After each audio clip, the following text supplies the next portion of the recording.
Okay, so once you have gotten this far, you have your letters all filled. It looks really great. You have this.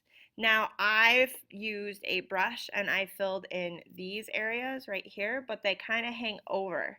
And I want to get rid of that. Obviously, I could go in and I could use the eraser tool and erase it, but there's a much easier way to do that.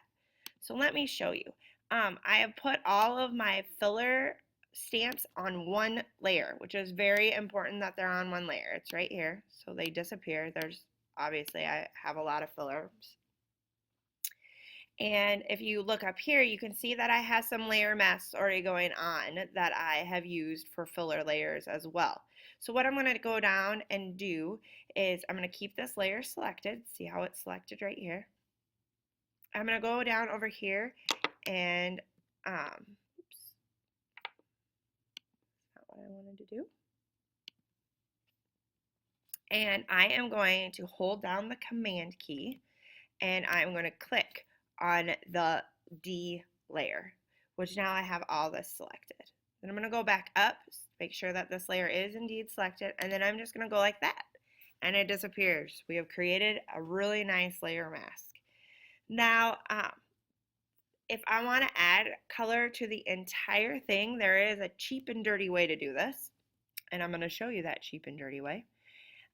Or you could go in like what I actually did with my final one is I went in and I added layer styles and gradients to every single layer because I wanted it to be really super colorful.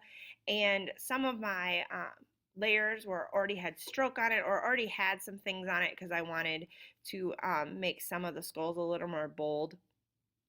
So I went into every layer and I added something to that. Now, not every, I do have some layers that are combined, but the easiest way to do that, to apply something to everything is I'm going to hide this layer because I'm going to get rid of that layer anyway, and I'm going to hide the background layer as well. So now I have all the layers that I want to combine visible. And then I'm going to go up to this drop down map palette right here. You can also do it up under layer, and I'm just going to merge visible. So now I have this layer appears again if I want it, or I can just delete this layer now. And then I can add a layer style to my entire layer, which obviously I don't want to do because that looks really hideous. Or I can do a blending option and do a gradient overlay over the entire thing. Picking that. Maybe I want it radial. And I'm going to, maybe I want to stroke each one of them to make it a little bit more bold.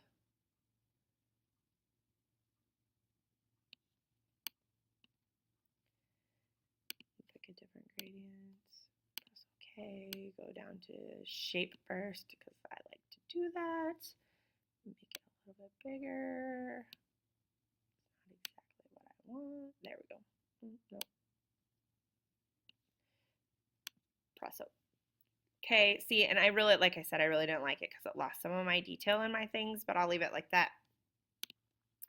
Now I can fill my background with a black. I could do a gradient in my background if I so chose to.